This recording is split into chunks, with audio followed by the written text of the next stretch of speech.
Hello everyone, welcome back to my YouTube channel. ಎಲ್ಲರೂ ಆರಾಮಾಗಿ ಸೇಫಾಗಿದ್ದೀರಾ ಅಂತ ಭಾವಿಸ್ತೀನಿ. ನಾನು ಕೂಡ ಆರಾಮಾಗಿ ಸೇಫಾಗಿದ್ದೀನಿ.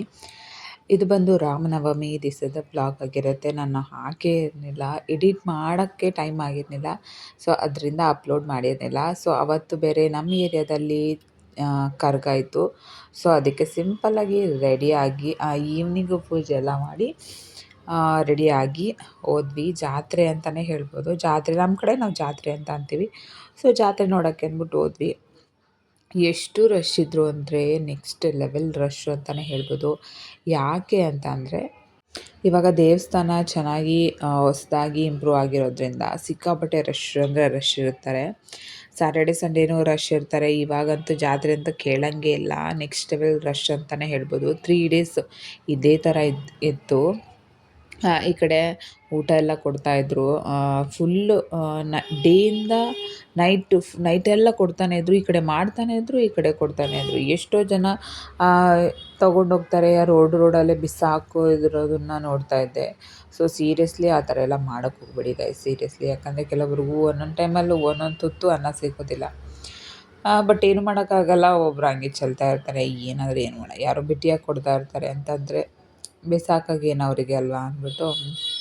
ಮತ್ತು ಇಲ್ಲಿ ನೋಡ್ಬೋದು ಏನು ಜಾಯಿಂಟ್ ವೀಲು ಚಿಕ್ಕದು ಬರುತ್ತಲ್ಲ, ಅದು ಊರಲ್ಲಿ ಜಾತ್ರೆ ಟೈಮಲ್ಲಿ ನೋಡಿದ್ದು, ಆವಾಗ ಆಡಿದ್ದು. ಬಟ್ ಇವಾಗಂತೂ ಆಡೇ ಇಲ್ಲ. ನೋಡಿದ ತಕ್ಷಣವೇ ಖುಷಿ ಆಗೋಯ್ತು ನನಗೆ. ಅದು ಬಟ್ ಅಲ್ಲೆಲ್ಲ ಚಿಕ್ಕ ಮಕ್ಕಳು ಕುತ್ಕೊತಾ ಇದ್ರು. ದೊಡ್ಡವ್ರು ಏನಾದರೂ ಕೂತ್ಕೊಂಡಿದ್ರೆ ನಾನು ಕೂತ್ಕೊತಾ ಇದ್ದೆ. ನನಗಂತೂ ಸಿಕ್ಕಾಪಟ್ಟೆ ಇಷ್ಟ ಆಗುತ್ತೆ. ನಿಮಗೂ ಇಷ್ಟ ಆಗುತ್ತಾ ಕಾಮೆಂಟ್ ಮಾಡಿ. ನೀವು ಆಡಿದ್ದೀರಾ ಚಿಕ್ಕ ವಯಸ್ಸಲ್ಲಿ ಅದನ್ನು ಅಂತಲೂ ಕಾಮೆಂಟ್ ಮಾಡಿ. ಮತ್ತು ಹಂಗೆ ಒಂದು 2 ಅವರ್ಸ್ ಅಂತ ಅಂದ್ಕೊಳ್ಳಿ. 2 ಅವರ್ಸ್ ಬಂದು ಮನೆಗೆ ಹೋಗೋ ಅಷ್ಟರಲ್ಲಿ ಒಂದು 2 ಅವರ್ಸ್ ಆಯಿತು. ಏನೇನೋ ಹಾಕಿದ್ರು, ಬಟ್ ನಾವೇನು ಅಷ್ಟೊಂದು ಏನು ತೊಗೊಳಕ್ಕೆ ಹೋಗಿಲ್ಲ.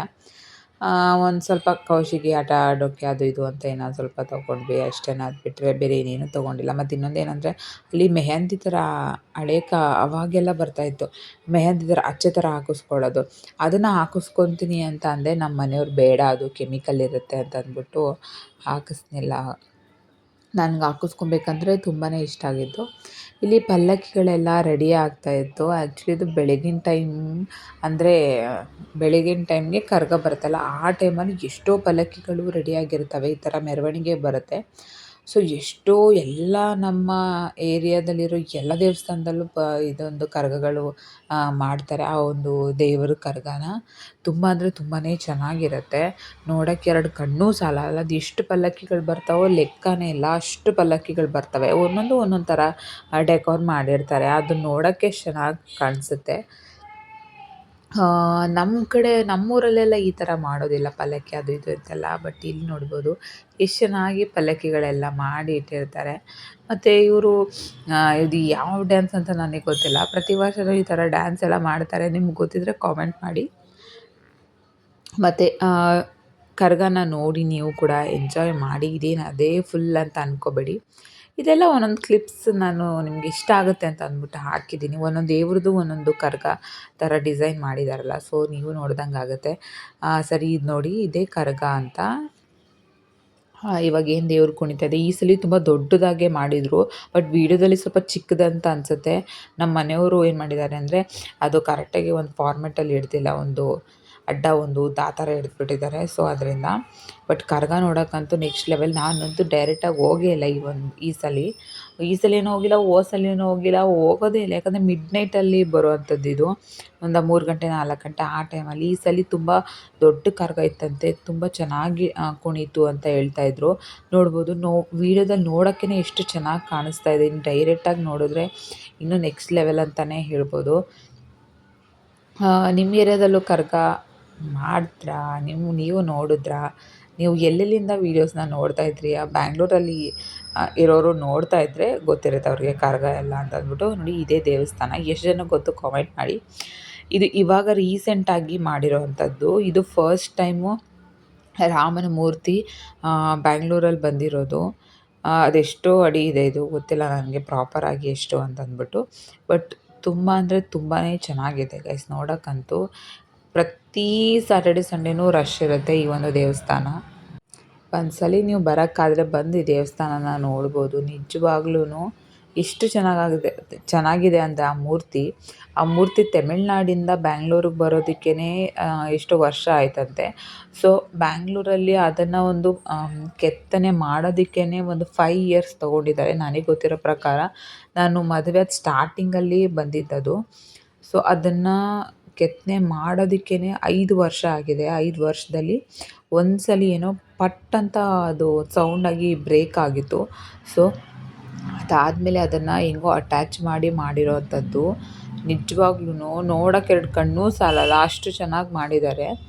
ಆಮೇಲೆ ಎಷ್ಟು ಹೈಟ್ ಇದೆ ಅಂತಂದರೆ ಎಷ್ಟು ಹೈಟ್ ಇದೆ ಅಂತ ಗೊತ್ತಿಲ್ಲ.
ಬಟ್ ನೋಡೋಕ್ಕಂತೂ ತುಂಬಾ ಚೆನ್ನಾಗಿದೆ. ಮತ್ತು ಅವತ್ತು ಬಂದಾದಮೇಲೆ ಇದು ನೆಕ್ಸ್ಟ್ ಡೇ ವ್ಲಾಗ್ ಆಗಿರುತ್ತೆ. ಮತ್ತು ನಾನು ಶಾಪ್ಗೆ ಹೋಗಬೇಕಾಗಿತ್ತು. ಸೊ ಶಾಪಲ್ಲಿ ಹೋಗಿ ಮತ್ತೆ ವಾಪಸ್ ಬರಬೇಕಾದ್ರೆ ಹಂಗೆ ಒಂದು ಜ್ಯೂಸ್ ಕುಡ್ಕೊಂಡು ಆನ್ ದ ವೇ ಬರ್ತಾಯಿದ್ದೆ. ಬರೋ ಅಷ್ಟರಲ್ಲಿ ಮಧ್ಯಾಹ್ನನೇ ನಮ್ಮ ಮನೆಗೆ ಯಾರೋ ನೆಂಟರು ಬರ್ತಾಯಿದ್ರು ಅಂದ್ಬಿಟ್ಟು ಬೋಂಡ ಮಾಡಿದರು. ನಾರ್ಮಲಾಗಿ ಹಳ್ಳಿ ಕಡೆಯಲ್ಲಿ ಯಾರಾದರೂ ಈ ಥರ ನೆಂಟರು ಅವರು ಇವರು ಬಂದರೆ ಬಜ್ಜಿ ಬೋಂಡ ಮಾಡೋದು ಕಾಮನ್ನು. ಬಟ್ ಬೆಂಗ್ಳೂರಲ್ಲಿ ಹಂಗೆ ಮಾಡಲ್ಲ. ಬಜ್ಜಿ ಬೋಂಡ ಏನೂ ಮಾಡಲ್ಲ. ಜಸ್ಟ್ ಏನೋ ಟೀ ಕೊಡ್ತಾರೆ ಇಲ್ಲ ಕಾಫಿ ಅಷ್ಟೇ. ಬಜ್ಜಿ ಬೋಂಡ ಈ ಥರ ಮಾಡೋದೇ ಇಲ್ಲ. ನಾನು ಅದೇ ಅನ್ಕೋತಾ ಇದ್ದೆ, ನಮ್ಮೂರಲ್ಲಾದರೆ ಯಾರಾದರೂ ನೆಂಟರು ಬಂದರೆ ಸಾಕು, ಬಜ್ಜಿ ಬೋಂಡ ಏನು ಮಾಡಿದ್ರೆ ಹೆಂಗಪ್ಪ ಕಳಿಸೋದು ಅಂತ ಅನ್ಕೋತೀವಿ. ಬಟ್ ಇಲ್ಲ ಹಂಗಲ್ಲ. ಜಸ್ಟ್ ಒಂದು ಕಾಫಿ ಆರ್ ಟೀ ಏನೇನಾದರೂ ಸ್ವಲ್ಪ ಮಿಕ್ಚರು ಈ ಥರ ಬಿಸ್ಕೆಟ್ ಈ ಥರ ಕೊಟ್ಬಿಡ್ತಾರೆ ಅಷ್ಟೇ. ಯಾರೂ ರಿಸ್ಕೇ ತೊಗೊಳಲ್ಲ ಗೈಸ್ ಬೆಂಗಳೂರಲ್ಲಿ. ಬಟ್ ಅಂದ್ರೂ ಊರ ಕಡೆನೇ ಒಂಥರ ಇಲ್ಲೇ ಒಂಥರ ಅಂತಲೇ ಹೇಳ್ಬೋದು. ಸ್ವಲ್ಪ ಪಾಯಸ ಮತ್ತು ಬೋಂಡ, ಅನ್ನ, ಸಾಂಬಾರು, ಮುದ್ದೆ ಇಲ್ಲೆಲ್ಲ ಇತ್ತು ನಮ್ಮ ಒಂದು ನೈಟ್ ಡಿನ್ನರ್ಗೆ ಅಂತಲೇ ಹೇಳ್ಬೋದು. ನಾನು ಸ್ವಲ್ಪ ಚಿಕ್ಕ ಮುದ್ದೆ ಮಾಡ್ಕೊಂಡಿದ್ದೆ. ಯಾಕಂದರೆ ನೈಟು ಅಷ್ಟು ತಿನ್ನೋಕ್ಕಾಗೋದಿಲ್ಲ. ಇವಾಗ ಬಿಸಿಲಿರೋದ್ರಿಂದ ಜಾಸ್ತಿ ಊಟನೂ ತಿನ್ನೋಕ್ಕಾಗಲ್ಲ. ಊಟ ತಿಂದರೆ ಅದು ಡೈಜೆಷನೂ ಆಗೋಲ್ಲ. ಊಟ ತಿಂದೇನೂ ಇರೋಕ್ಕಾಗಲ್ಲ. ಆ ಥರ ಸಿಚುವೇಶನ್ ಇವಾಗ. ಒಂದು ಸ್ವಲ್ಪ ತಿಂದರೆ ಸಾಕು ಹೊಟ್ಟೆ ಫುಲ್ ಆಗಿಬಿಡುತ್ತೆ. ಮತ್ತು ಬೇಗ ಸ್ವಲ್ಪ ಹೊಟ್ಟೆ ಹಸಿತಾ ಇರುತ್ತೆ ಆ ಥರ. ಏನು ತಿನ್ನೋದು ಅಂತಲೇ ಗೊತ್ತಾಗಲ್ಲ. ಬಿಸಿ ಬಿಸಿ ಅಂತೂ ತಿನ್ನೋಕ್ಕೆ ಆಗಲ್ಲ ಅಂತಲೇ ಹೇಳ್ಬೋದು. ಒಲೆ ಮುಂದೆ ನಿಂತ್ಕೊಂಡು ಅಡುಗೆನೂ ಮಾಡೋಕ್ಕಾಗಲ್ಲ. ಏನಾದರೂ ಮಾಡಿದರೆ ಒಂಚೂರು ಹಂಗೆ ಹಿಂಗೆ ತಿನ್ಬೋದು. ಹೆಂಗಾಗ್ಬಿಟ್ಟಿದೆ ಅಂದರೆ ಇವಾಗ ಅಂತೂ ಬೆಂಗಳೂರಲ್ಲಿ ಸಿಕ್ಕಾಪಟ್ಟೆ ಬಿಸಿಲಿರೋದ್ರಿಂದ ಭಾರೀ ಒಂಥರ ಕಷ್ಟ ಅಂತಲೇ ಹೇಳ್ಬೋದು.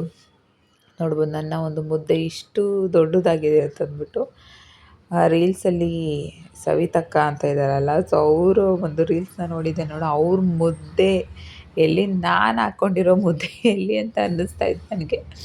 ಅವರೇನೋ ಒಂದು ಕೊಸರು ಮುದ್ದೆ ಅಂತ ಹಾಕೋತಾರೆ ನೋಡಿ, ಆ ಮುದ್ದೆಲೂ ಅದು ಅರ್ಧ ಇಲ್ಲ. ಮತ್ತು ಇವತ್ತಿನ ವ್ಲಾಗ್ನ ನಾನು ಇಲ್ಲಿಗೆ ಎಂಡ್ ಮಾಡ್ತೀನಿ. ವಿಡಿಯೋ ಇಷ್ಟ ಆಗಿದ್ದರೆ ಪ್ಲೀಸ್ ಲೈಕ್, ಶೇರ್, ಕಮೆಂಟ್ ಮಾಡಿ, ಸಬ್ಸ್ಕ್ರೈಬ್ ಮಾಡಿಕೊಂಡು ಸಪೋರ್ಟ್ ಮಾಡಿ. ಮತ್ತು ವಿಡಿಯೋ ನೋಡೋದಕ್ಕೆ ತುಂಬಾ thanks. Love you all. Next ವಿಡಿಯೋದಲ್ಲಿ ಸಿಗ್ತೀನಿ.